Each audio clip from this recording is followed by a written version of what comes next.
پڑھیے حدیث پڑھیے۔ بسم اللہ الرحمن الرحیم۔ بسم اللہ الرحمن الرحیم۔ وبالسند المتصل قال المصنف باب کیف کان بدء الوحی الی رسول قال المصنف رحمهم اللہ تعالی قال المصنف رحمه الله تعالى باب كيف كان بدء الوحي إلى رسول الله صلى الله عليه وسلم وقول الله عز وجل إنا وحينا إليك كما أوحينا إلى نوح والنبيين من بعده. حدثنا الحميدي قال حدثنا سفيان رحمه الله قال حدثنا يحيى بن سعيد الأنصاري قال أخبرني محمد بن إبراهيم التيمي أنه سمع علقمة بن وقاص الليثي يقول سمعت عمر بن الخطاب رضي الله عنه على المنبر يقول سمعت رسول الله صلى الله عليه وسلم إنما الأعمال بالنيات وإنما لامرئ ما نوى فمن كانت هجرته إلى دنيا يصيبها أو إلى امرأة ينكحها فهجرته إلى ما هاجر إليه. لا الہ الا اللہ۔ حضرت عمر بن الخطاب بسم اللہ الرحمن الرحیم الحمد للہ رب العالمین والصلاة والسلام علی اشرف الانبیاء والمرسلین وعلی آلہ وصحبہ اجمعین اما بعد۔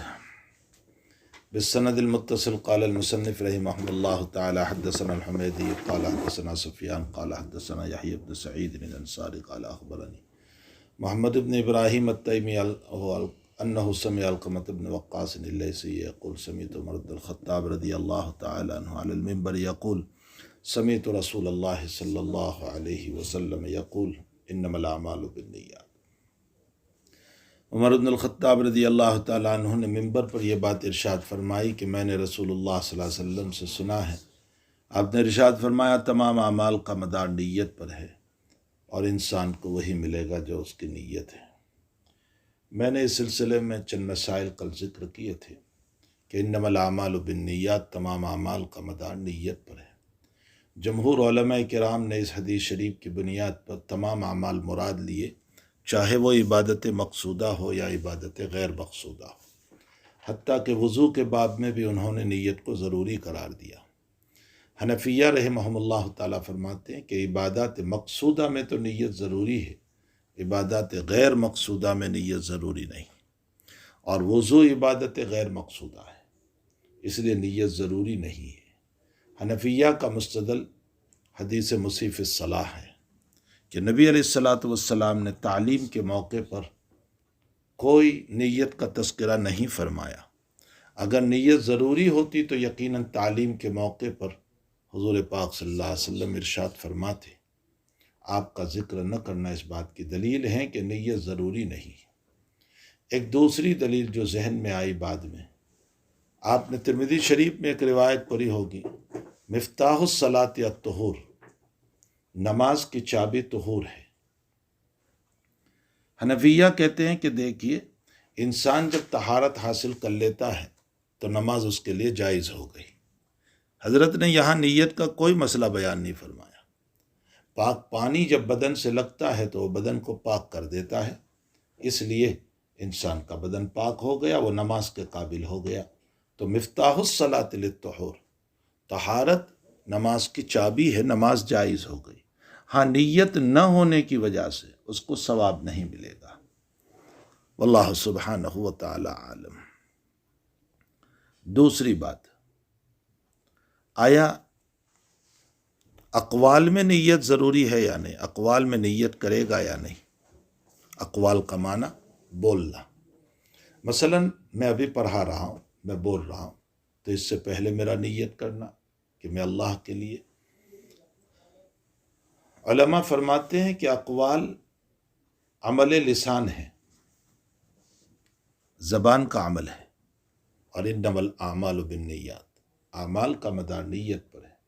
معلوم ہوتا ہے کہ بولنے سے پہلے بھی نیت کرنا چاہیے، اور اس کے مطابق اللہ تعالیٰ ثواب عطا فرمائیں گے۔ آیا طرق پر نیت ہے یا نہیں؟ طرق کا معنی ہوتا ہے کسی گناہ کو چھوڑنا، اس سے پہلے کوئی نیت ہے یا نہیں؟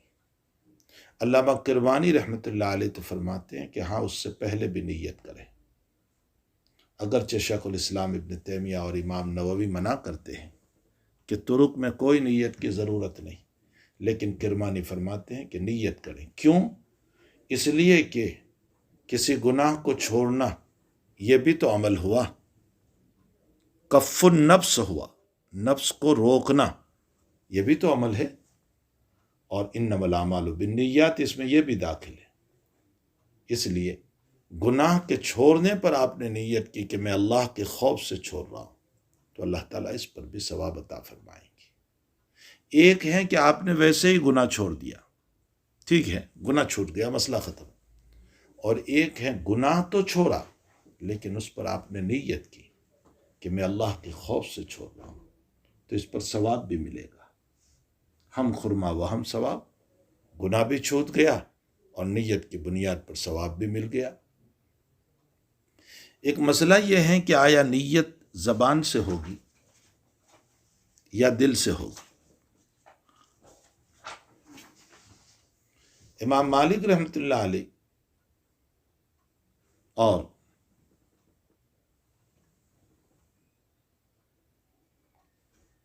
حضرت امام شافعی رحمۃ اللہ علیہ اور بعض حنابلہ فرماتے ہیں کہ نیت دل سے ہوگی۔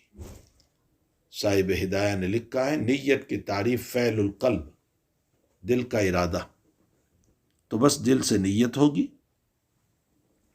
زبان سے بولنے کا اہتمام کوئی ضروری نہیں، بلکہ امام مالک رحمۃ اللہ علیہ نے زبان سے بولنے کو مکروہ لکھا، لیکن بعض حنابلہ اور حنفیہ فرماتے ہیں کہ زبان سے بول بھی سکتا ہے، یعنی دل سے بھی ارادہ اور زبان سے بھی بولے، تاکہ دونوں میں موافقت ہو جائے۔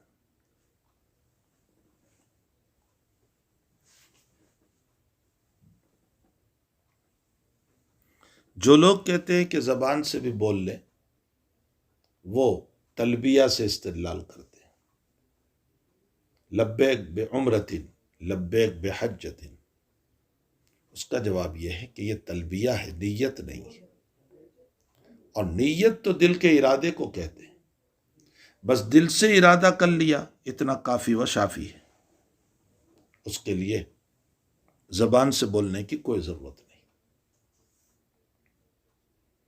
ہمارے حنفیہ کے اندر بھی صاحب کردری رحمۃ اللہ علیہ نے اس کو مکروہ لکھا ہے، یہ میں نے حوالہ اس لیے دے دیا کہ حنفیہ میں بھی بعضوں نے زبان سے بولنے کو مکروہ لکھا ہے، اور یہ صاحب کردری کا قول ہے۔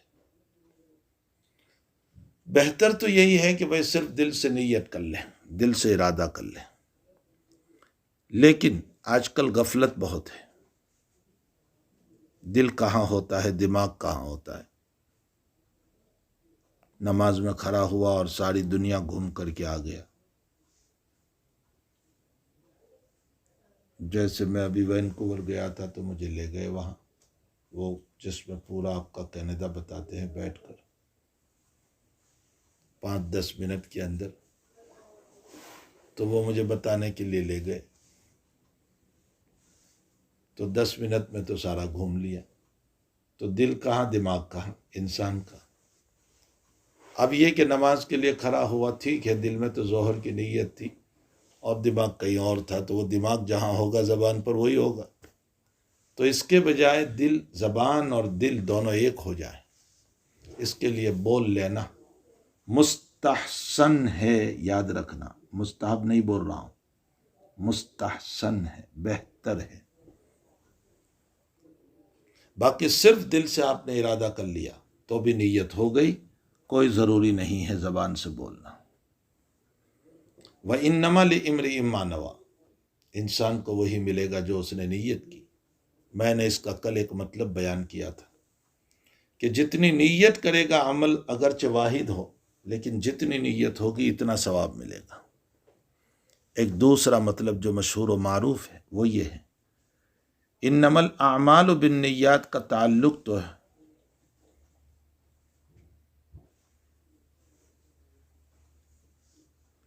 اس سے ہے کہ اعمال کا مدار نیت پر ہے، یہ بتانا چاہتے ہیں، انما الاعمال بالنیات سے۔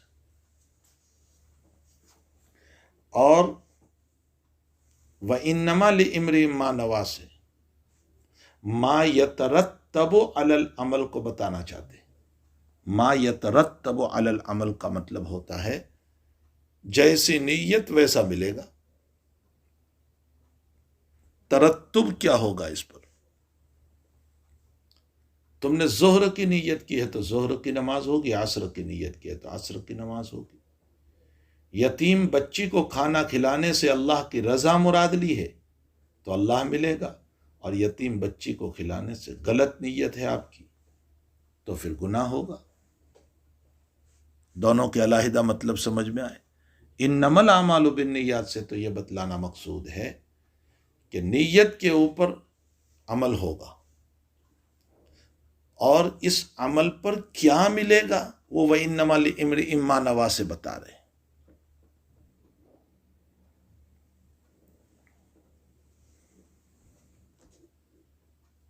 تو اب اس صورت میں یوں بھی تقریر ہوگی کہ ما یعتبر من الاعمال، یہ جملے اول سے بتانا ہے، یعنی کون سے عمل کا اعتبار ہوگا۔ فرمایا جو نیت ہوگی اس عمل کا اعتبار ہوگا۔ ما یعتبر من الاعمال، اور نمبر 2 وَإِنَّمَا لِإِمْرِئٍ مَّا نَوَىٰ سے ما یترتب علی الاعمال۔ فرق سمجھ میں آیا دونوں میں؟ یہ علامہ عز الدین ابن سلام رحمۃ اللہ علیہ نے بیان فرمایا ہے۔ واللہ سبحانہ وتعالی عالم۔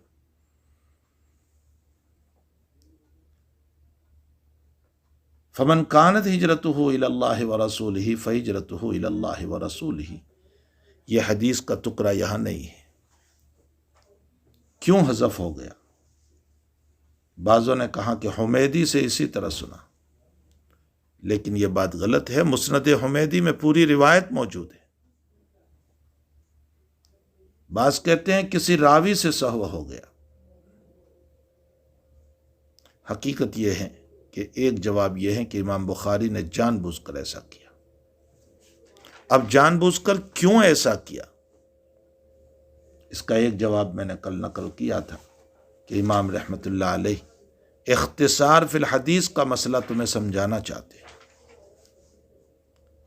مسلم کے مقدمے کی پہلے ہی صفحے پر تم نے پڑھا، امام مسلم نے کہا تھا کہ حدیث کو مختصر کرنا اگر معنی میں خلل نہ پڑتا ہو تو جائز ہے۔ جہاں امام مسلم نے اپنے انداز میں کہا تھا کہ کوئی زیادتی اگر آئے گی اور اس زیادتی کو پوری حدیث سے الگ کر کے بیان کر سکتا ہوں تو کروں گا، ورنہ تو نہیں، پھر پوری حدیث ریپیٹ کرنا پڑے گا۔ تو امام بخاری اسی بات کو تمہیں سمجھانا چاہتے ہیں کہ اختصار فی الحدیث جائز ہے، بشرطے کہ روایت کے معنی میں کوئی خلل نہ پڑتا ہو، اور اگر معنی میں خلل پڑتا ہو تو پھر پوری حدیث بیان کرنا ہو۔ ایک دوسرا جواب یہ دیا کہ امام بخاری رضی اللہ تعالیٰ عنہ نے بالقصد اس جملے کو حذف کیا، اس لیے کہ امام اس حدیث شریف کو سب سے پہلے لا کر نیت کا مسئلہ بتانا چاہتے ہیں، اور یہ جملہ انسان کی اعلیٰ نیت پر دلالت کرتا ہے۔ جو اللہ اس کے رسول کے لیے ہجرت کرے گا، اللہ اس کا رسول اس کو ملے گا۔ اور امام بخاری نہیں چاہتے تھے کہ میں اپنی شان بتاؤں، اپنا تزکیہ کروں، اپنی نیت کو بہت اعلیٰ بتاؤں، اس لیے جان بوجھ کر حضرت نے اس جملے کو حذف کر دیا۔ یہ جواب علامہ محمد ابن حزم ظاہری رحمۃ اللہ علیہ نے دیا ہے، اور بہت پیارا جواب ہے، اور اسی جواب کو ہمارے حضرت شاہ وسیع اللہ صاحب الہ آبادی رحمۃ اللہ علیہ نے بھی پسند فرمایا۔ شاہ وسیع اللہ صاحب نے بھی یہی جواب دیا، اس لیے کہ قرآن کہتا ہے فَلَا تُزَكُّوا أَنفُسَكُمْ هُوَ أَعْلَمُ بِمَنِ اتَّقَىٰ، اپنے آپ کو بہت پاک دامن نہ بتاؤ، اللہ جانتا ہے کون پاک دامن ہے۔ کچھ سمجھ میں آیا؟ ایک تیسرا جواب یہ ہے کہ ایک ہے جلب منفعت، ایک ہے دفع مضرت، جس کو میں نے کل اجمالاً آپ کو سمجھا دیا تھا تخلیہ کے عنوان سے۔ اصل جواب یہ ہے کہ ایک ہے جلب منفعت، ایک ہے دفع مضرت. جلب منفعت کا معنی ہوتا ہے فائدہ حاصل کرنا، اور دفع مضرت کا معنی ہوتا ہے نقصان کو دفع کرنا. صوفیہ کے وہاں دفع مضرت اولا ہے جلب منفعت سے. یاد رکھنا، یہ صوفیہ کا اصول ہے. دفع مضرت اولا ہے، یعنی مصیبت کو دفع کرو یہ اولا ہے نفع لینے کے بجائے، جلب منفعت کے بجائے.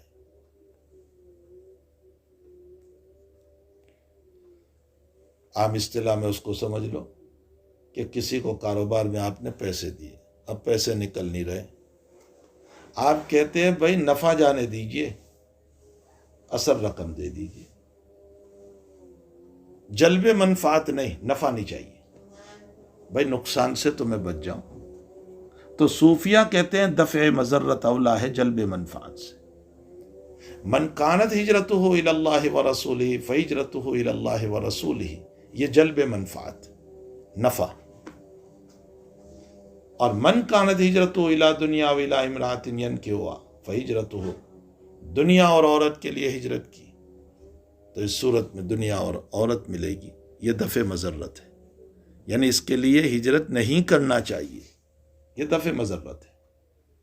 امام بخاری نے جلب منفعت کے مسئلے کو چھوڑ دیا اور دفع مضرت کے مسئلے کو ذکر کیا، اور کتاب کے پڑھنے والوں کو تعلیم دی کہ ہمیشہ نفع نہ ملے تو نہ ملے، کبھی نقصان نہ اٹھانا، مضرت کو دفع کرو. بھائی تم سے نوافل عبادت نہ ہو تو نہ کرنا، لیکن گناہ سے بچانا. یہ دوسری مثال میری طرف سے لے لو. جلب منفعت نوافل کا پڑھنا، اور دفع مضرت گناہوں سے اپنے آپ کو بچانا. تو تم اگر نفل نہ پڑھ سکو تو نہ پڑھنا، لیکن گناہ نہ کرنا.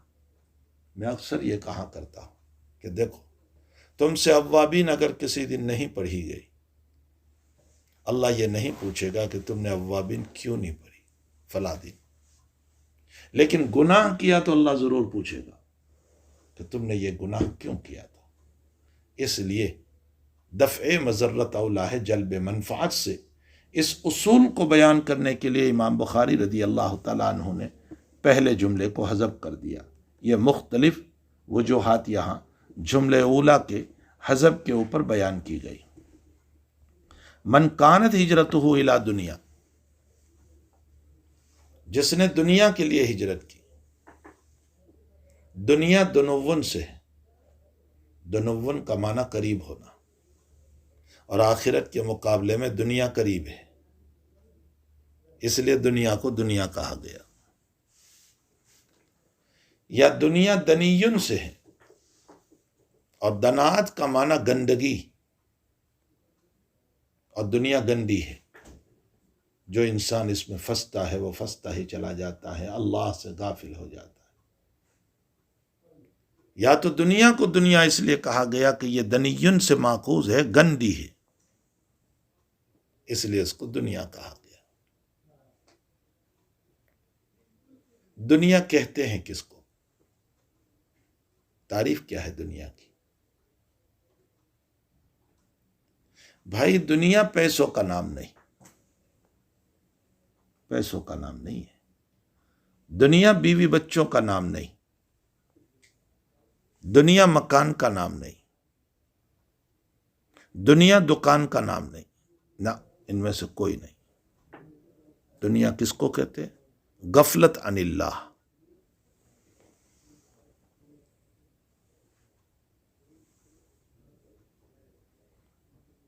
اللہ سے غافل ہو جانا، اس کو دنیا کہتے ہیں.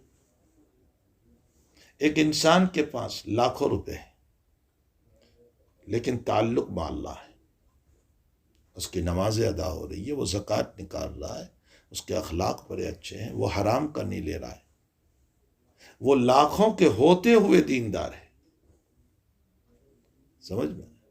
اور ایک انسان کے پاس صرف $50 ہے لیکن اللہ سے غافل ہے، اس کی نماز نہیں، اس کے حرام کا مسئلہ. تو یہ صرف 50 ہے اور دنیا دار ہے. پیسوں کا نام دنیا نہیں ہے. غفلت عن اللہ کا نام دنیا ہے. یہ تعریف یاد رکھو. اسی لیے بہت مشہور ہے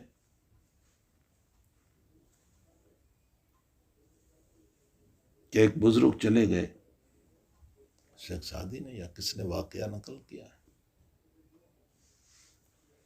بہاؤالدین نقشبندی کے پاس رحمت اللہ علیہ، بڑے درجے کے بزرگ ہیں. میں ان کی قبر پر گیا ہوں، ازبیکستان میں ہے ان کی قبر. ہزاروں لاکھوں لوگ ان کے ہاتھ پر ایمان لائے. جب یہ ان کے پاس گئے بہاؤالدین نقشبندی کے پاس، تو دیکھا کہ حشم، خدم، مکان، جائیداد، گھوڑے بندھے ہوئے ہیں. تو وہ اپنی اصلاح کے لیے گیا تھا، وہاں سے نکل گیا کہ یہ تو پکا دنیا دار ہے.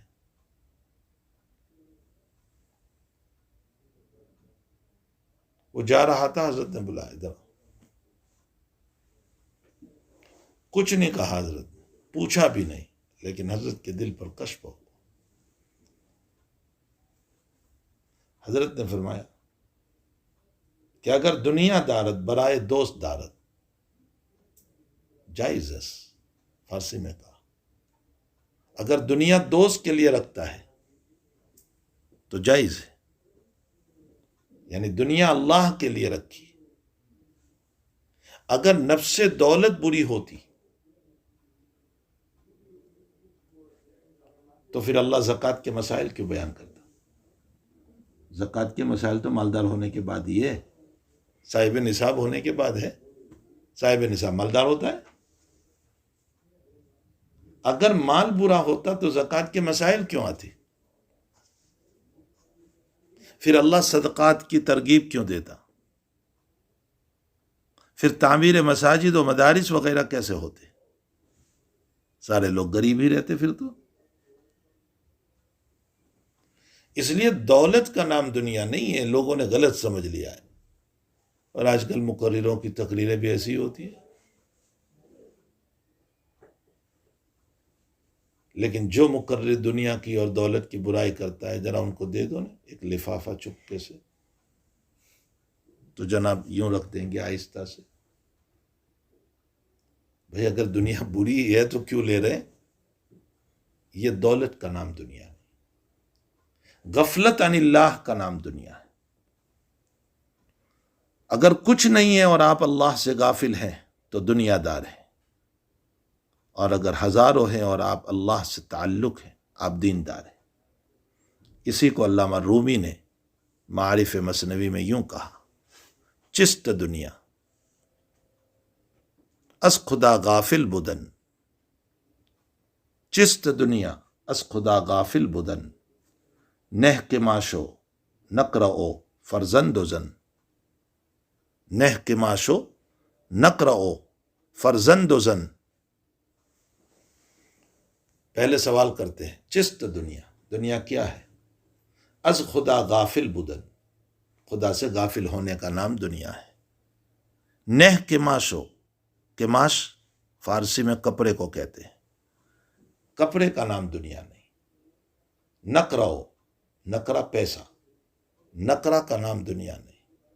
فرزند و زن، فرزند بیٹا اور زن بیوی، اس کا نام دنیا نہیں ہے. کپڑا، پیسہ، بیوی، بچوں کا نام دنیا نہیں ہے. تو جس نے دنیا کے لیے ہجرت کی، ہجرت کا معنی ترک وطن کرنا،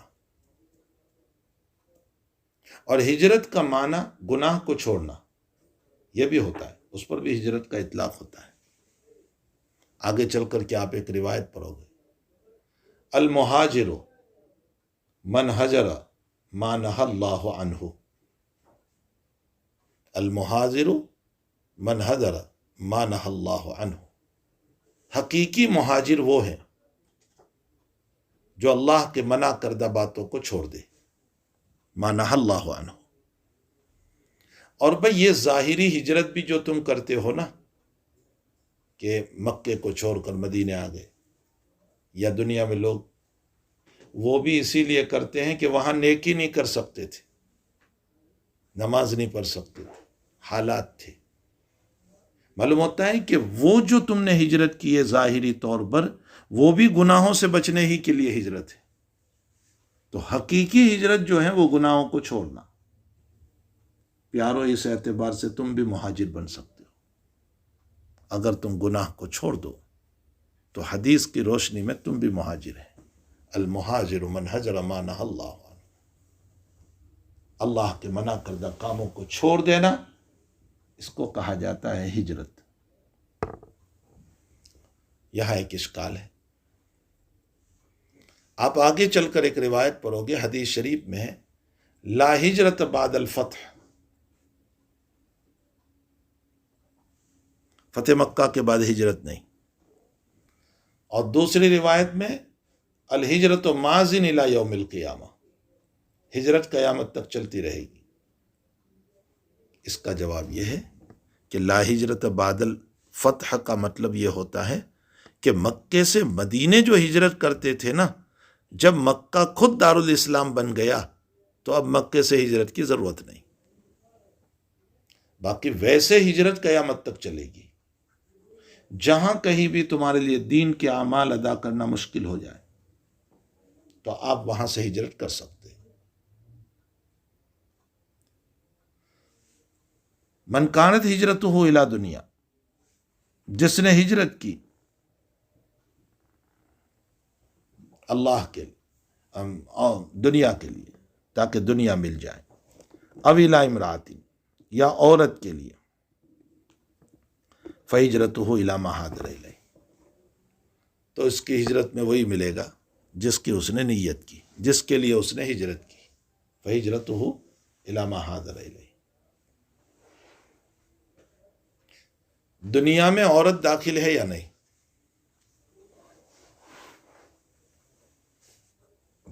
امام غزالی کہتے ہیں کہ عورت داخل نہیں،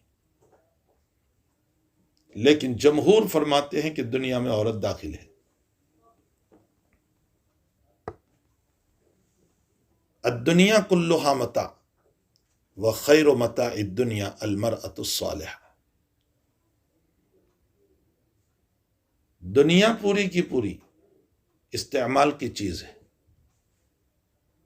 متاع کا معنی استعمال کا، وخیر متاع الدنیا، اور دنیا کی بہترین استعمال کی اگر کوئی چیز ہے تو وہ نیک عورت ہے، المرأة الصالحہ۔ یہ حدیث شریف خود بتا رہی ہے کہ عورت دنیا میں داخل ہے۔ دوسری روایت، حبب الی من دنیاکم ثلاث، مجھے تمہاری دنیا کے اندر سے 3 چیزیں پسند ہیں۔ سمجھ میں آیا؟ اس میں نبی علیہ السلام نے المرأة الصالحہ کو بھی بیان کیا ہے، نیک عورت، دیکھو دنیا میں شمار کیا، اور خوشبو، اور تیسرا نماز۔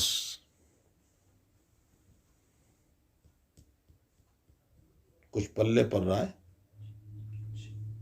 اب یہ اشکال ہوگا تمہارے کھوپڑوں کو اگر دورہ ہو تو۔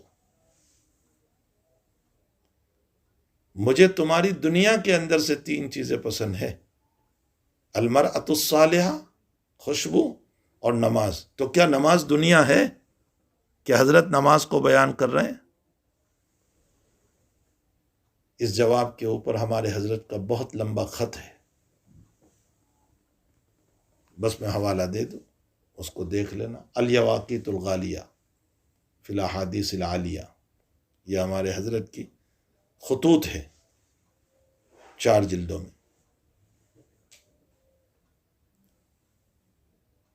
میں نے ابھی منگوائے ہیں، وہاں انڈیا میں تو میرے پاس بہت پڑے ہوئے تھے، چونکہ وہ ہمارا ایک مکتبہ ہے، میرا اپنا ذاتی کتب خانہ بھی ہے، تو یہ کتابیں ہیں، تو میں نے ابھی یہاں منگوائے، 1-2 صاحب کو ضرورت تھی، اس میں حضرت نے اس پر بہت تفصیل سے جواب دیا ہے، اور حضرت کے خطوط بڑے تحقیقی ہوتے تھے، حتیٰ کہ حضرت شیخ رحمۃ اللہ علیہ کے پاس بھی حدیث کے سلسلے میں خطوط آتے تھے، ماں زکریا صاحب رحمۃ اللہ علیہ کے پاس، حدیثی بحث پر، تو حضرت شیخ کو بلا کر کہتے تھے ارے مولی یونس اس کا جواب دے دو. اتنا اعتماد تھا حضرت شیخ زکریا کو.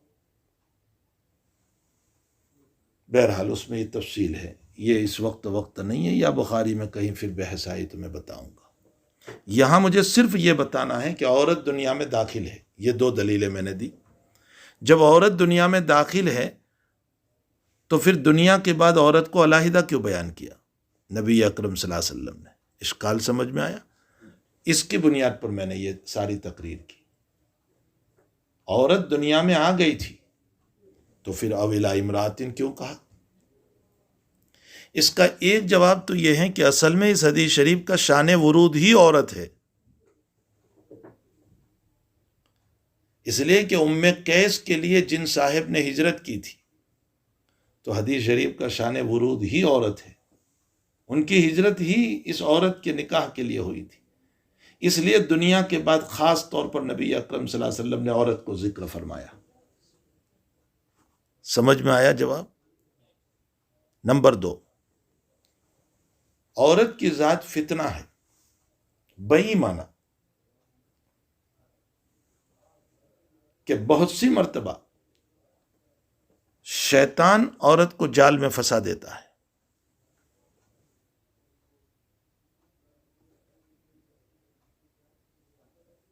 قرآن کریم میں آپ نے ایک واقعہ پڑھا، وَاتْلُ عَلَيْهِمْ نَبَأَ الَّذِي آتَيْنَاهُ آيَاتِنَا فَانْسَلَخَ مِنْهَا فَأَتْبَعَهُ الشَّيْطَانُ فَكَانَ مِنَ الْغَاوِينَ.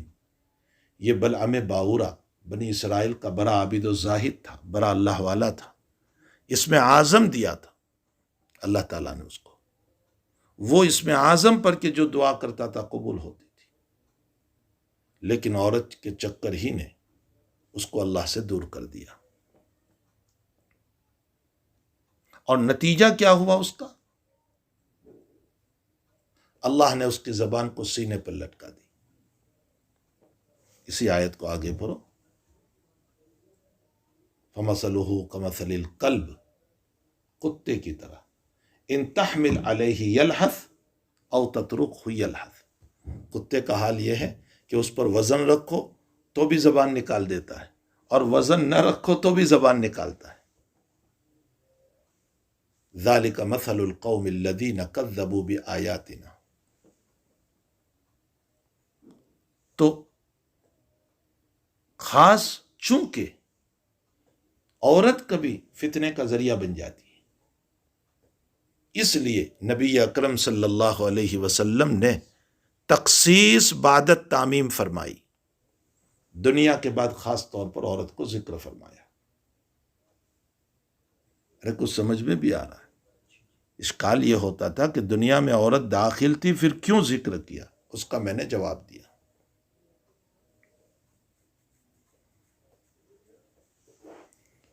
ایک اشکال اور ہے اس جملے پر.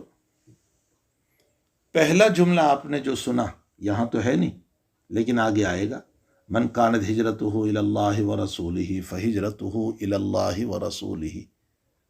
اللہ اس کے رسول کا تذکرہ پہلے بھی، اللہ اس کے رسول کا تذکرہ بعد میں بھی. جس نے اللہ اس کے رسول کے لیے ہجرت کی، اس نے اللہ اس کے رسول کے لیے ہجرت کی. تو دونوں جملوں میں اللہ رسول. لیکن جب دنیا اور عورت کا تذکرہ آیا تو اللہ نے، نبی علیہ السلام نے 2 مرتبہ دنیا اور عورت کا تذکرہ نہیں کیا. من کانت ہجرتہ الی دنیا او الی امرأۃ فہجرتہ الی دنیا و امرأۃ نے کہا، فہجرتہ الی ما حضر الیہ، اجمال کر دیا. ایسا کیوں کیا؟ اس کا جواب یہ ہے کہ اللہ اس کا رسول کا تذکرہ تو ہے ہی ایسا کہ جس کو بار بار کیا جائے. باقی دنیا اور عورت کا تذکرہ بقدر ضرورت ہونا چاہیے. او احمقو، تم کو نبی علیہ السلام یہ سبق پڑھا رہے ہیں، یہ فقہ الحدیث ہے. ہم کو نبی علیہ السلام یہ سبق پڑھا رہے ہیں، اللہ اس کے رسول کا تذکرہ بار بار ہو، باقی دنیا اور عورت کا تذکرہ بقدر ضرورت ہو. بس مسئلے کی وضاحت کے لیے بیان کرو، باقی اس کا تذکرہ بار بار نہ کرو. امام شافعی رحمۃ اللہ علیہ نے امام ابو حنیفہ کے باب میں ایک شعر کہا ہے، اعید ذکر نعمان لنا، نعمان ابو حنیفہ کا نام ہے، اعید ذکر نعمان لنا ان ذکرہ هو المسک،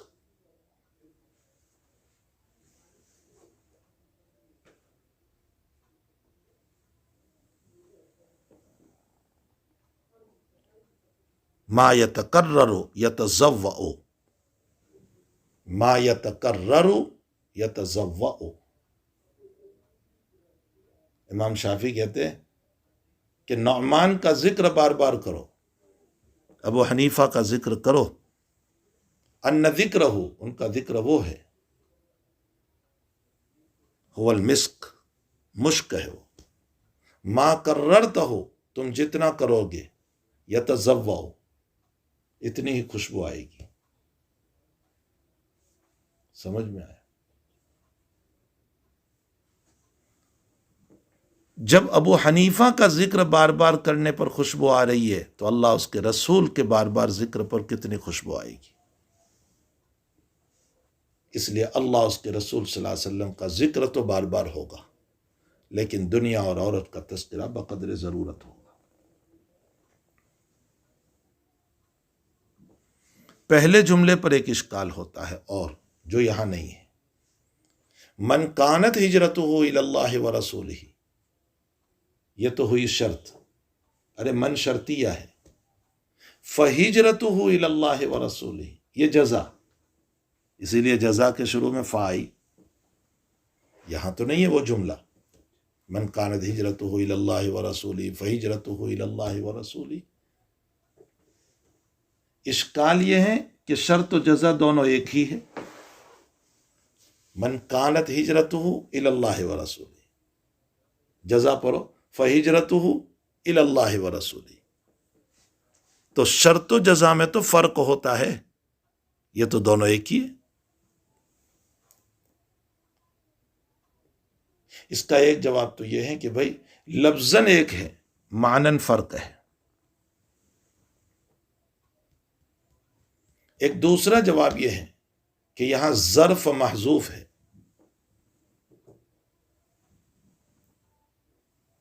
من کانت ہجرتہ الی اللہ ورسولہ فی الدنیا، دنیا ظرف ہے، جواب فہجرتہ الی اللہ ورسولہ فی العقبہ، جس نے دنیا میں اللہ اس کے رسول کے لیے ہجرت کی، اس کو آخرت میں اللہ اس کا رسول ملے گا۔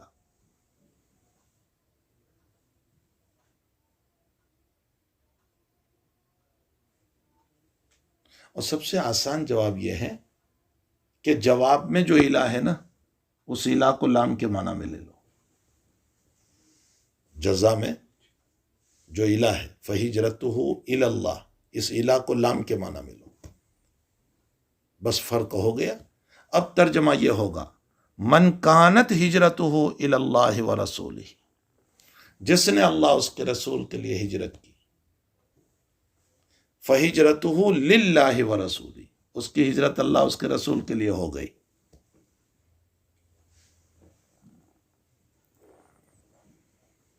واللہ سبحانہ وتعالی عالم۔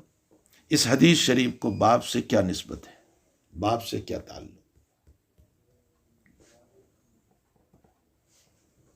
بعضوں نے تو کہا کہ امام بخاری رضی اللہ تعالیٰ نے اس حدیث شریف کو لا کر تصحیح نیت کی دعوت دے رہے کہ اپنی نیت صحیح کرو، گویا کہ یہ حدیث شریف بمنزل خطبہ کے ہیں،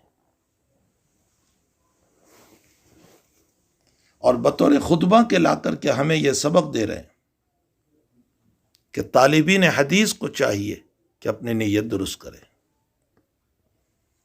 اور میں سچ کہتا ہوں بچوں، صدق نیت سے تم کرو گے، اللہ بہت ہی عزت بھی دے گا، برکت بھی دے گا، بلا مبالغہ میں۔ اپنی نیت اللہ کے لیے کر لو، بس مجھے اللہ کے لیے پڑھنا ہے، پھر آپ زندگی میں انوار و برکات دیکھو گے۔ لیکن اس جواب پر ایک اشکال ہے، یہ جو جواب دیا نا کہ بمنزل خطبہ کے چلو یہ تو مان لیا کہ نیت کو درست کرنا ہے، لیکن یہ حدیث شریف بمنزلہ خطبہ کی تھی، تو پھر اس کو باب سے پہلے لانا چاہیے تھا، جیسے صاحب مشکات باب سے پہلے لائے، کتاب الایمان سے پہلے۔ یہاں تو باب کے بعد لا رہے۔ حضرت شیخ الہند فرماتے ہیں، جو میں پہلے تقریر کر چکا باب پر، کہ عظمت وحی بتانا مقصود ہے۔ وحی اتنی عظیم الشان ہے کہ اتنے عظیم نیت والے پر نازل ہوئی جس کی نیت بہت اعلیٰ تھی، انما الاعمال بالنیات۔ تو اب باب سے مناسبت ہو گئی۔ بعضوں نے یوں کہا کہ اس حدیث شریف میں ہجرت کا بیان ہے، اور نبی علیہ السلام نے بھی وحی کے لیے پہلے ہجرت کی تھی، اور وہ ہجرت الی الغار تھی، غار ہرا۔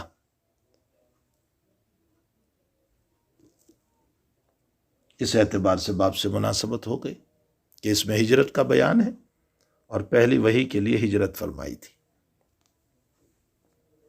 نمبر 3، ہمارے حضرت کی تقریر پر جیسا کہ میں نے بتایا تھا کہ وحی، صاحب وحی اور حامل وحی تینوں کے حالات بیان کرنا ہے۔ تو اس حدیث شریف میں نبی اکرم صلی اللہ علیہ وسلم کے حال بیان کیا گیا کہ آپ کی نیت بہت اعلیٰ تھی۔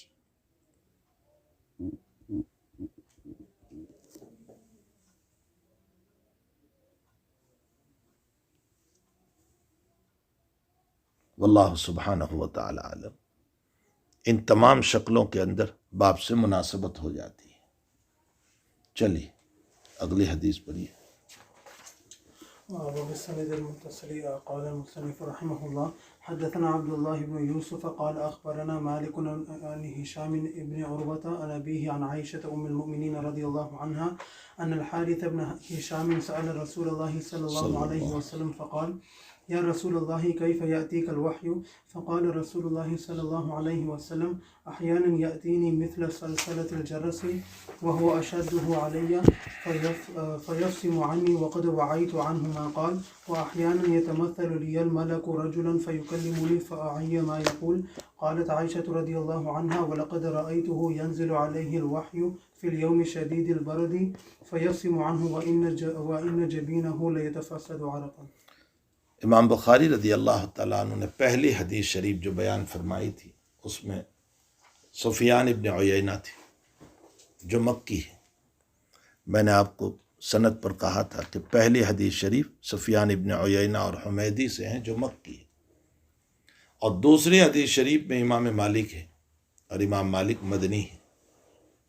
آپ نے اشارہ فرمایا کہ وحی کی ابتدا مکے سے ہوئی تھی اور وحی کا اختتام مدینۃ المنورہ میں ہوا، اس لیے پہلی حدیث مکی راوی کی لائے اور دوسری حدیث مدنی راوی کی۔ پھر سفیان ابن عیینہ اور امام مالک دونوں اکابر حجاز ہے، ایک مکے کے ہیں اور ایک مدینے کے ہیں۔ حضرت امام شافعی رحمۃ اللہ علیہ نے ان دونوں کے سلسلے میں فرمایا لولا مالک و سفیان لذهب علم الحجاز، اگر مالک اور سفیان نہ ہوتے تو حجاز کا علم ختم ہو جاتا۔ اس بنیاد پر آپ نے حضرت امام مالک رحمۃ اللہ علیہ کی روایت کو دوسرے نمبر پر ذکر فرمایا۔ ان ہشام ابن عروہ ان ابیہ، ہشام اپنے والد عروہ سے نقل کرتے ہیں۔ عروہ کون ہیں؟ حضرت اسماء رضی اللہ تعالیٰ عنہ کے بیٹے ہیں، جو حضرت عائشہ کی بہن ہے رضی اللہ تعالیٰ عنہ، ابو بکر صدیق کے نواسے ہیں،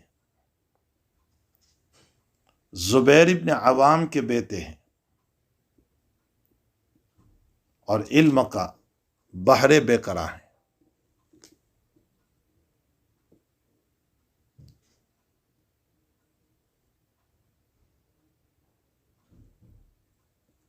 آپ سے متعلق امام مالک نے فرمایا عروہ بحر لا ينزف،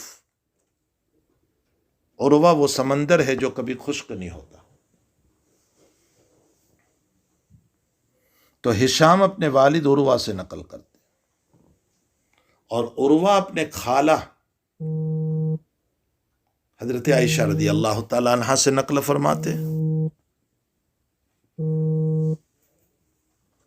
حضرت عائشہ رضی اللہ تعالی عنہ آپ کی خالہ لگتے ہیں اور خالہ سے نقل فرما رہے ہیں حضرت عائشہ رضی اللہ تعالی عنہ سے۔ عروہ کے ایک بھائی عبداللہ ابن زبیر ہے جو بڑے بھائی ہیں۔ عبداللہ ابن زبیر رضی اللہ تعالیٰ عنہ سے علمی مقام عروہ کا زیادہ تھا۔ حضرت عروہ رحمۃ اللہ علیہ کا علمی مقام بہت زیادہ۔ وہ نقل کرتے ہیں حضرت عائشہ رضی اللہ تعالیٰ عنہ ام المؤمنین رضی اللہ تعالیٰ عنہ سے۔ حضرت عائشہ رضی اللہ تعالیٰ عنہ مقصرین صحابہ میں سے ہیں، یعنی کثرت سے روایت بیان کرنے والے جو صحابہ ہیں اس میں حضرت عائشہ بھی ہے۔ نبی علیہ الصلوۃ والسلام کی تمام بیویوں میں بے نکاح اگر کوئی بیوی تھی تو حضرت عائشہ رضی اللہ تعالیٰ، یعنی کنواری لڑکی اور بالکل کم سن لڑکی، کم عمر۔ باقی جتنی عورتیں تھیں وہ یا تو بیوہ تھی یا مطلقہ تھی۔ حضرت عائشہ رضی اللہ تعالیٰ عنہ کی ایک خصوصیت آپ آگے چل کر کے پڑھو گے جلد ثانی میں، لا ينزل الوحی الا صوب عائشہ، وہی کبھی نہیں اترتی تھی مگر حضرت عائشہ کے گھر میں۔ یہ حضرت عائشہ کی خصوصیت ہے رضی اللہ تعالیٰ عنہ۔ نبی علیہ الصلوۃ والسلام نے کثرت سے نکاح فرمائے، اس میں بڑی حکمتیں ہیں۔ کتاب النکاح میں اللہ کی توفیق شامل حال رہی اور اس کی مدد رہی تو انشاءاللہ میں وضاحت کروں گا کہ کثرت نکاح کی حکمتیں کیا تھی اور نبی علیہ الصلوۃ والسلام نے کیوں اتنے نکاح فرمائے۔ اجمالی طور پر ایک بات ابھی سمجھ لو، آپ قیامت تک کے لیے نبی بن کر آئے تھے۔ آپ کی شریعت ایک ظاہر میں بھی تھی اور ایک گھر کی بھی تھی، یعنی گھر کے حالات جو اندر کے مسائل تھے۔ باہر کے سارے مسائل کو تو صحابہ محفوظ کر رہے تھے، لیکن آپ کے اندر کی زندگی اس کو محفوظ کرنے کے لیے ضرورت تھی کثرت ازواج کی۔ اس لیے کہ عورت ناقص العقل ہونے کی بنیاد پر ایک یا دو عورت مل کر آپ کے اندر کی زندگی کو مکمل محفوظ نہیں کر سکتی۔ اس لیے نبی اکرم صلی اللہ تعالی علیہ وسلم کو کثرت ازواج کی حتیٰ کہ 4 سے زیادہ کی بھی اجازت دی۔ یہ ایک سب سے بڑی حکمت ہے، ورنہ پھر حضرت کے اندر کی زندگی، پھر کتاب الحیض کے سارے مسائل، کتاب النفاس کے سارے مسائل، حضرت کے ازدواجی زندگی کے سارے مسائل، آپ کی تربیت کے سارے مسائل، یہ مسائل کیسے آتے؟ اس کے لیے ضرورت تھی۔ تو صاحب شریعت صلی اللہ تعالیٰ علیہ وسلم کو اس لیے اجازت دی گئی۔ اور بہت حکمتیں ہیں جو کتاب النکاح میں نے بتایا کہ انشاءاللہ وہاں آئے گی۔ ام المؤمنین، ازواج مطہرات پوری امت کی مائیں ہیں۔ آخر ازواج مطہرات کو پوری امت کی ماں کیوں کہا گیا؟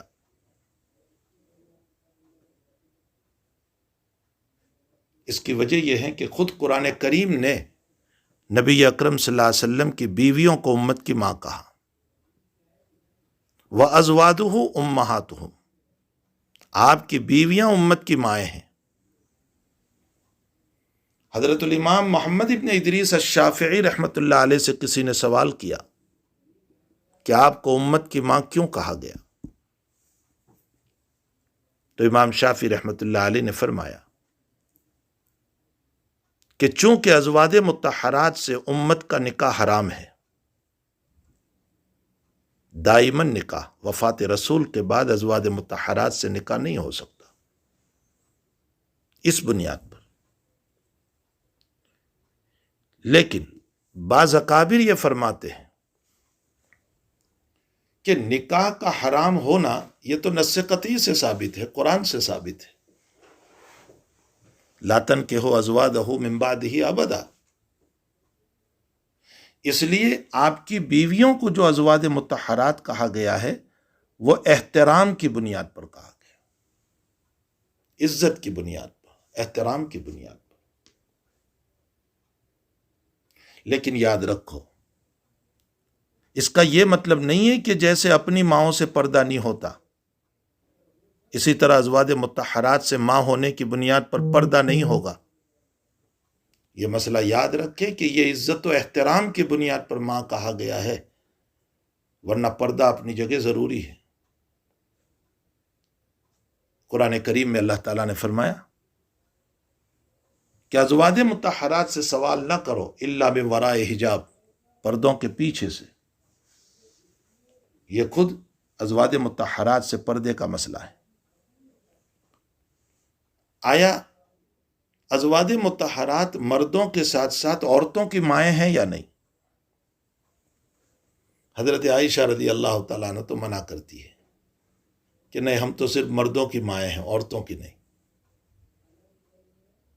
کسی نے کہہ دیا، کسی عورت نے، یا او میری ماں، فرمایا لا تقل انا الرجال لا النساء،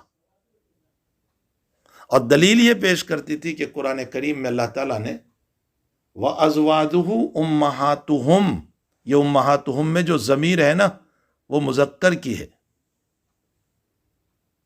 لیکن حضرت ام سلمہ رضی اللہ تعالیٰ عنہ فرماتی ہے کہ ہم مردوں کی بھی مائیں ہیں اور عورتوں کی بھی مائیں ہیں، اور اگرچہ قرآن کریم میں مذکر کی ضمیر ہے لیکن مذکر کی ضمیر میں عورتیں بھی داخل ہیں، اس لیے عورتیں بھی ازواج مطہرات کو ام المؤمنین کہے گی، کہے گی۔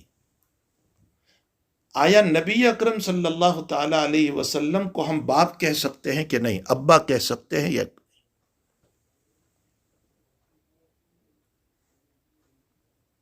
علامہ ابن قیم رحمۃ اللہ علیہ نے زاد المعاد میں حضرت الامام شافعی رحمۃ اللہ علیہ نے کتاب الام میں،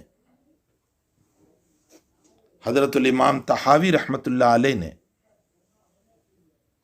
اور علامہ ابو الحسن ابن بطال رحمۃ اللہ علیہ نے شرح البخاری میں اسی جگہ پر جائز لکھا ہے کہ نبی اکرم صلی اللہ علیہ وسلم کو ابا کہہ سکتے ہیں،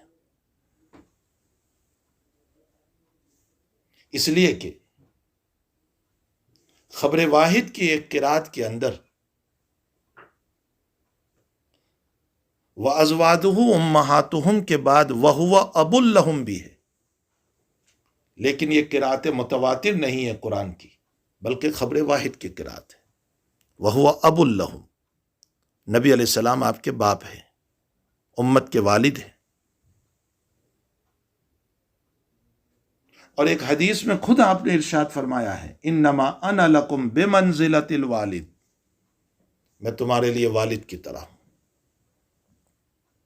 اب ایک سوال ہوگا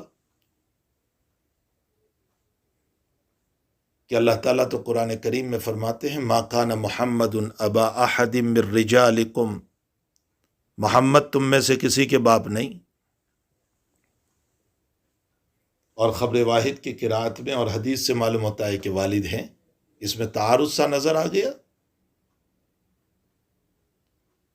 رفع تعارض یہ ہے کہ ذات اقدس صلی اللہ علیہ وسلم میں دو شان ہیں، ایک جسمانی باپ ہونا اور ایک روحانی باپ ہونا۔ قرآن کریم میں جو نفی ہو رہی ہے وہ جسمانی باپ کی نفی ہو رہی ہے. آپ ہمارے جسمانی باپ نہیں ہیں. ہمارے جسمانی باپ تو وہ ہیں جن کے پانی سے ہم پیدا ہوئے. ہاں البتہ آپ ہمارے روحانی باپ ہیں.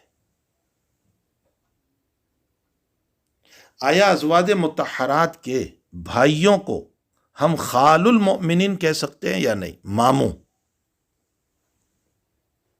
علامہ ابن قیم رحمۃ اللہ علیہ نے لکھا ہے کہ ازواج مطہرات کے بھائیوں کو خال المؤمنین کہہ سکتے ہیں. کہاں ملے گا آپ کو؟ زاد المعاد دیکھ لینا. ان عائشۃ ام المؤمنین رضی اللہ تعالی عنہ ان حارث ابن ہشام رضی اللہ تعالی عنہ. حارث ابن ہشام کون ہے؟ ابو جہل کا بھائی یا ابو جہل کے بھائی ہے. ابو جہل کا نام تھا عمرو ابن ہشام اور اس کی اصل کنیت تھی ابو الحکم.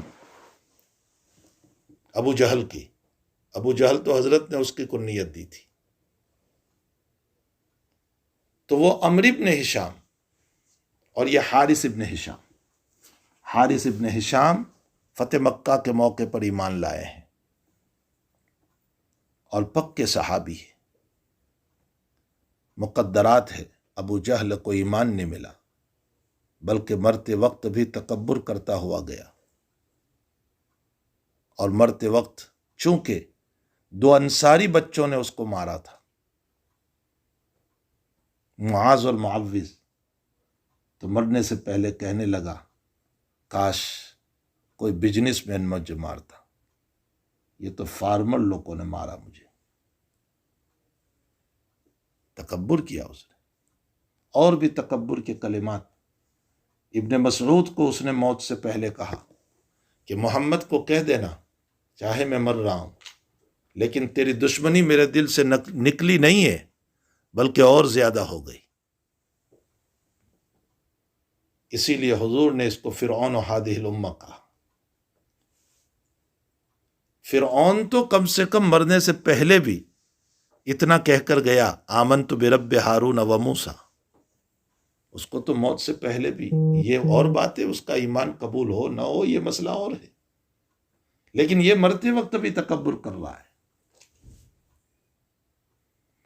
یہ بھائی ہے ان کے حارث ابن ہشام، پکے صحابی ہے، فتح مکہ کے موقع پر ایمان لائے. سأل رسول اللہ صلی اللہ علیہ وسلم، انہوں نے حضور پاک صلی اللہ علیہ وسلم سے سوال فرمایا. لیکن یہ روایت مساند عائشہ میں سے ہے. مساند عائشہ کا مطلب حضرت عائشہ حارث سے نقل نہیں کر رہے بلکہ حارث نے جب سوال کیا تھا تو عائشہ وہاں موجود تھی تو براہ راست سنا ہے. تو یہ مساند عائشہ میں سے. سأل رسول اللہ صلی اللہ علیہ وسلم فقال یا رسول اللہ کیف یاتیک الوحی. اللہ کے حبیب آپ پر جب وحی آتی ہے تو کیسے آتی ہے؟ یہاں وحی کے نزول کا سوال نہیں ہے، حامل وحی کا سوال ہے، یعنی وحی لانے والا کس شکل میں آتا ہے. اس لیے کہ آج جو نبی اکرم صلی اللہ علیہ وسلم بیان فرما رہے ہیں، وہ جو شکل بیان کر رہے ہیں وہ یہی تو شکل بیان کر رہے ہیں، حامل وحی کی شکل بیان کر رہے ہیں. فقال رسول اللہ صلی اللہ علیہ وسلم احیانا یاتنی مثل سلسلۃ الجرس. کبھی وحی کا نزول ہوتا ہے میرے اوپر گھنٹی کی آواز کی طرح. سلسلہ اصل میں بولتے ہیں پتھر کے اوپر زنجیر کو کھینچنا، اور جب پتھر پر زنجیر کھینچتے ہیں تو آواز ہوتی ہے یا نہیں؟ تو گھنٹی، یہ جو گھنٹی بجتی ہے نا، یہ تمہاری فون کی نہیں، وہ جو گھنٹی ہوتی ہے جیسے یہ گرجا گھروں کے اندر لٹکائی ہوئی ہوتی ہے اور وہ بجاتے ہیں، اس کی آواز کی طرح ایک آواز آتی تھی، مثل سلسلۃ الجرس. یہ آواز کس کی ہوتی تھی؟ بعض کہتے ہیں اللہ کے کلام کی آواز،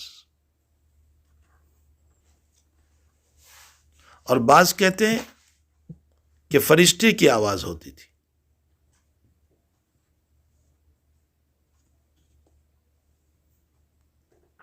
ہمارے حضرت مدنی نور اللہ مرقدہ فرماتے ہیں کہ فرشتے کی پروں کی آواز ہوتی تھی.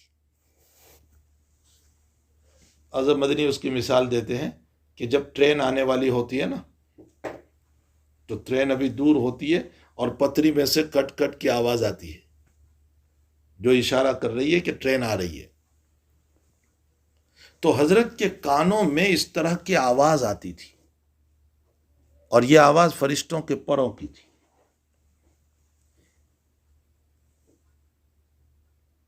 شاہ ولی اللہ صاحب رحمۃ اللہ علیہ فرماتے ہیں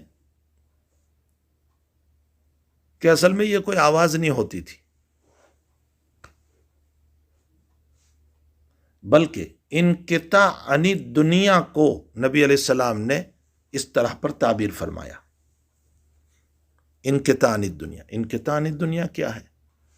دیکھو، آپ اپنے کان میں یہ انگلی ڈال دو زور سے. جب انگلی ڈالو گے تو اب آپ کو سن کی آواز چلے گی. یہ آپ دنیا سے منقطع ہو گئے، اب دنیا کی آواز آپ نہیں سن رہے. سمجھ میں آیا؟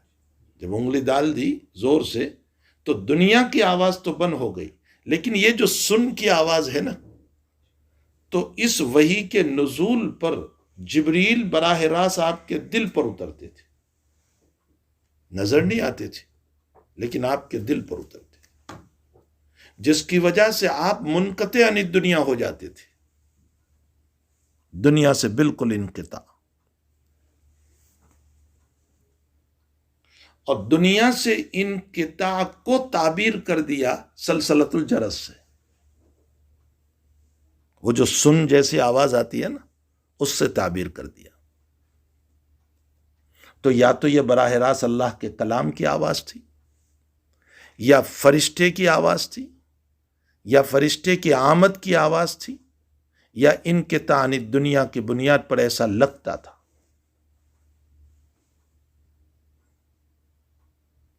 اب یہاں ایک سوال ہے کہ گھنٹی کی تو نبی علیہ السلام نے برائی کی ہے. مسلم میں روایت پڑھو گے، لا تصحب الملائکہ فیہا کلب او جرس. فرشتے وہاں نہیں جاتے ہیں جہاں کتا ہو یا گھنٹی ہو. تو حضرت نے وحی کو گھنٹی سے کیوں سمجھایا؟ جو چیز بری ہے وہ. اس کا ایک جواب تو یہ ہے کہ نبی علیہ الصلاۃ والسلام نے خاص معنی کی وجہ سے گھنٹی سے تشبیہ دی. اور وہ خاص معنی کیا ہے؟ گھنٹی جب بجتی ہے نا تو چاروں طرف سے آواز آتی ہے. تو یہ وحی جب نازل ہوتی تھی تو نبی علیہ السلام کو چاروں طرف سے آواز آتی تھی. یا دوسرا، گھنٹی جب بجتی ہے نا تو اس کی آواز میں قوت ہوتی ہے، اسی طرح اس وحی میں قوت ہوتی تھی. نمبر 3، یا یہ ہے کہ گھنٹی جب بجتی ہے تو دیر تک آواز آتی رہتی ہے. جب بند کر دو، یوں آپ نے اندر میں جو لوہا لگا ہے وہ ایک مرتبہ لگا کر کے چھوڑ دو، لیکن پھر بھی تین کی آواز نکلتی رہتی. اسی طرح تسلسل سے آواز آتی تھی، اس لیے گھنٹی سے تشبیہ دی. پھر دوسری بات یہ ہے کہ وہ گھنٹی کو تو حضور نے اس لیے برا کہا تھا کہ عربوں کی عادت تھی، وہ گھنٹی کو گلے میں اس لیے ڈالتے تھے تاکہ نظر نہ لگ جائے. گویا ایک بدفعلی کی نشانی تھی. حضرت نے اس لیے اس کی برائی کی تھی. یا اس لیے برائی کی تھی کہ جب جانور کے گلے میں گھنٹی باندھیں گے اور دشمنوں کی طرف جانا ہوتا تھا تو دشمن کو پتہ چل جاتا تھا. معلوم یہ ہوتا ہے کہ آج کل نہ دشمن کے لیے جانور استعمال ہو رہا ہے اور نہ اس طرح کی کوئی بدفعلی کا مسئلہ ہے، اس لیے کوئی حرج نہیں.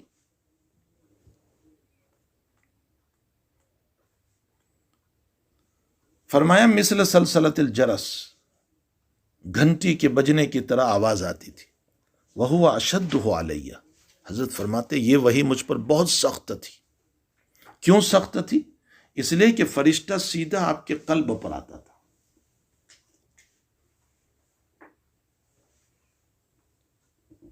فَيُبْسِمُ عَنِّي، جب فرشتہ مجھ سے ہٹتا تھا، اب سما یبسمو کا معنی ہٹنا. وَقَدْ وَعَيْتُ عَنْهُ مَا قَالَ، اور میں محفوظ کر چکا ہوتا تھا جو کچھ کے فرشتے نے کہا.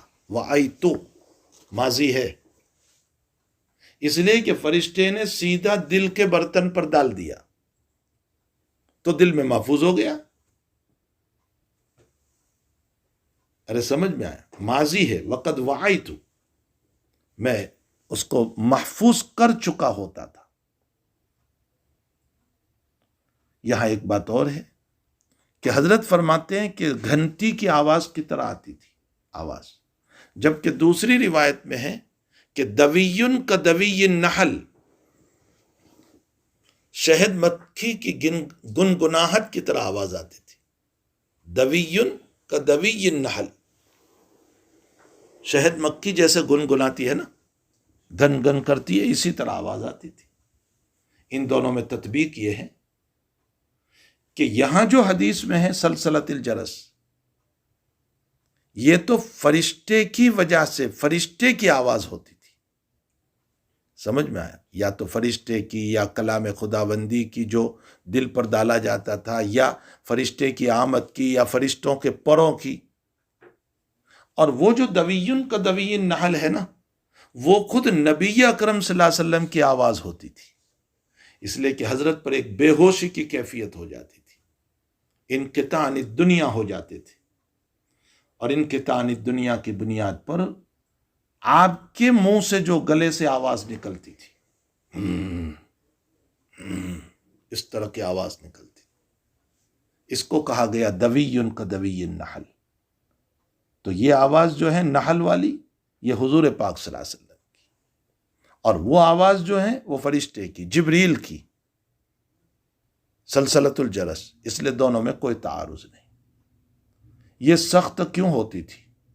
اشد، اس لیے کہ اس میں سیدھا فرشتہ قلب پر اترتا تھا آپ کے. ظاہر میں انسان مثلا آپ پڑھ رہے ہیں، میں سنوں، یہ آسان ہے، اگرچہ یہ بھی مشکل ہے کہ میں فوراً یاد کر لوں، لیکن ایک یہ ہے کہ ظاہر میں پڑھتا نہیں، سیدھا دل پہ جا رہا ہے. اس لیے یہ وہی بڑی سخت ہوتی تھی، پہلی قسم کی.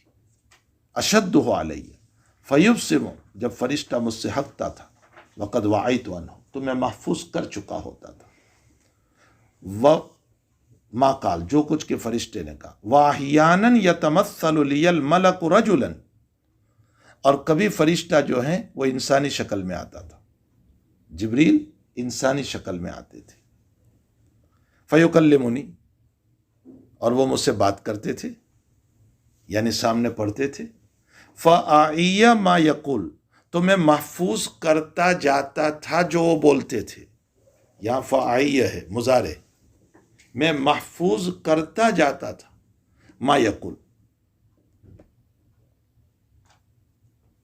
یہاں سوال یہ ہے کہ فرشتے تو 600 پر، جبریل کے تو 600 پر ہے، تو وہ انسانی شکل میں جب آئیں گے تو ان کے پروں کا کیا ہوگا؟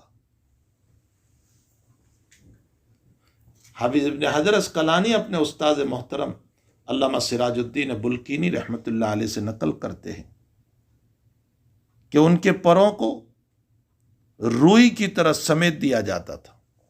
روئی آتی ہے نا، اس کو ایک دم سے دبا دو.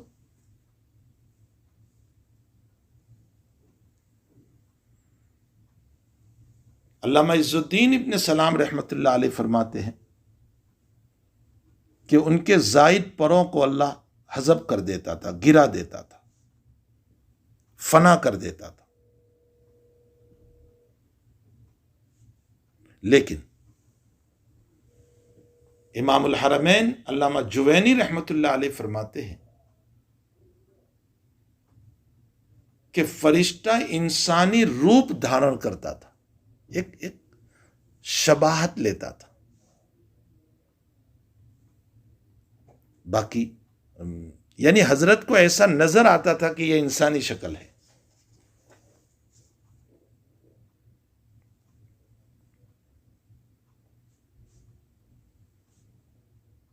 باقی ان کے پر کوئی فنا ونا نہیں ہوتے تھے، وہ اپنی جگہ باقی رہتے تھے. حضرت عائشہ رضی اللہ تعالیٰ عنہ فرماتی ہے وَلَقَدْ رَأَيْتُ، میں نے حضور پاک صلی اللہ علیہ وسلم کو دیکھا، ينزل علیہ الوحی، آپ پر وحی نازل ہوتی تھی، فی الیوم الشدید البرد، سخت سردی کے زمانے میں، فیبسم عنہ، جب وحی کا سلسلہ منقطع ہوتا، بند ہوتا، ہٹ جاتی وحی، وَأَنَّ جَبِينَهُ لَيَتَفَصَّدُ عَرَقًا، تو آپ کا یہ حال ہوتا کہ آپ کی پیشانی پسینے سے تر بتر ہو جاتی، سخت سردی کے زمانے میں بھی. عرقہ کا معنی پسینہ، جبین کا معنی پیشانی، آپ کی پیشانی پسینے سے تر بتر ہو جاتی. حضرت عائشہ نے کیا لفظ استعمال کیا؟ لَيَتَفَصَّدُ. فصد کس کو بولتے ہیں؟ فصد کا معنی حجامہ. ارے حجامہ کراتے ہو نا، فصد، اس کو فصد کہتے ہیں. اور جب حجامہ کرتے ہیں نا تو جیسے رگ پھٹ گئی ہو اس طرح خون نکلتا ہے زوروں سے. حضرت عائشہ نے فصد کا لفظ بول کر اشارہ کیا کہ جیسے فصد لگانے میں، کسی نس کے کاٹنے میں جیسے خون نکلتا ہے، اس طرح پسینہ نکلتا تھا سخت سردی کے زمانے میں. سوال یہ ہوتا ہے کہ کیوں اتنا سارا پسینہ نکلتا تھا؟ اس کا ایک جواب تو یہ ہے کہ اِنَّا سَنُلْقِي عَلَيْكَ قَوْلًا ثَقِيلًا، ہم آپ پر بہت بھاری قول اتارنے والے ہیں. تو خود قرآن کریم کا وحی کا وزن ہوتا تھا. پھر فرشتے کا خود ایک وزن ہوتا تھا. اور خصوصاً جب کہ پہلی قسم جب سیدھا دل پہ آتا تھا. نمبر 3، حضرت کو یہ فکر رہتی تھی کہ وحی کا کوئی لفظ رہنے نہ پائے. اس فکر کے اندر حضرت پسینے سے تربتر ہو جاتے تھے. اب یہاں اشکال ہے، یہاں تو حضرت عائشہ رضی اللہ تعالیٰ عنہ فرماتی ہے کہ وَأَنَّ جَبِينَهُ لَيَتَفَصَّدُ عَرَقًا، سخت سردی کے زمانے میں بھی خوب پسینہ نکلتا تھا. جبکہ آگے روایت پڑھو گے کہ جب اقرأ بسم ربک الذی کا نزول ہوا تو حضرت گھر تشریف لائے اور فرمایا زملونی زملونی، مجھے کمبل اڑا دو، مجھے کمبل اڑا دو. کمبل اوڑھنا تو دلیل ہے اس بات کی کہ ٹھنڈ لگ رہی تھی. وہاں تو یہ ہے کہ ٹھنڈ لگ رہی ہے آپ کو، اور یہاں ہے کہ سخت سردی میں پسینہ نکلتا تھا، یعنی گرمی ہو رہی ہے. بظاہر یہ تعارض ہے. اس کا جواب یہ ہے کہ وہ جو کمبل مانگی تھی نا چادر اوڑھنے کے لیے، یا دثرونی دثرونی مدثر کے نزول پر، وہ ٹھنڈ کی بنیاد پر نہیں، گھبراہٹ کی بنیاد پر. انسان جب گھبرا جاتا ہے نا تو لحاف اوڑھ کے سو جاتا ہے. جب کہیں سے گھبراہٹ آتی ہے، آپ بھی کچھ کر کے گئے ہو باہر، اور جب خطرہ ہوتا ہے کہ کوئی پکڑے گا تو آپ چپ چاپ روم میں دم دبا کر کے لحاف اوڑھ کے سو جاؤ گے. یہ گھبراہٹ کی بنیاد پر لحاف اوڑھنا تھا، ٹھنڈ کی بنیاد پر نہیں تھا. اس لیے اس روایت میں اور اس روایت کے اندر کوئی تعارض نہیں ہے. واللہ سبحانہ و تعالی عالم. باب سے مناسبت بالکل ظاہر و باہر ہے کہ اس روایت میں وحی کا بیان ہے، اور وحی کی 2 قسمیں بیان فرمائی. ایک تو مثل سلسلۃ الجرس کے، اور دوسری وحی فرشتہ انسانی شکل میں آتا تھا. اور میں اقسام وحی میں ان دونوں شکلوں کو بیان کر چکا ہوں. مثل سلسلۃ الجرس اس کو بھی میں نے بیان کیا تھا، اور انسانی شکل میں فرشتے کا آنا جو بالواسطہ وحی ہے اس میں بھی میں نے اس کو ذکر کیا تھا. تو یہ دونوں قسمیں آ چکی ہے، اور اس میں صراحتاً وحی کا بیان ہے، اس لیے باب سے مناسبت ہو. حضرت شیخ الہند فرماتے ہیں کہ سخت سردی کے زمانے میں پسینے کا آنا یہ خود دلیل ہے عظمت وحی کی. معلوم ہوتا ہے کہ امام بخاری رحمۃ اللہ علیہ اس باب سے عظمت وحی کو بتانا چاہتے ہیں جو اس حدیث شریف سے ثابت ہو رہا ہے۔ واللہ سبحانہ وتعالی اعلم وعلمہ اعلم۔ لا الہ الا اللہ محمد رسول اللہ۔ استغفر اللہ ربی من کل ذنب وعند۔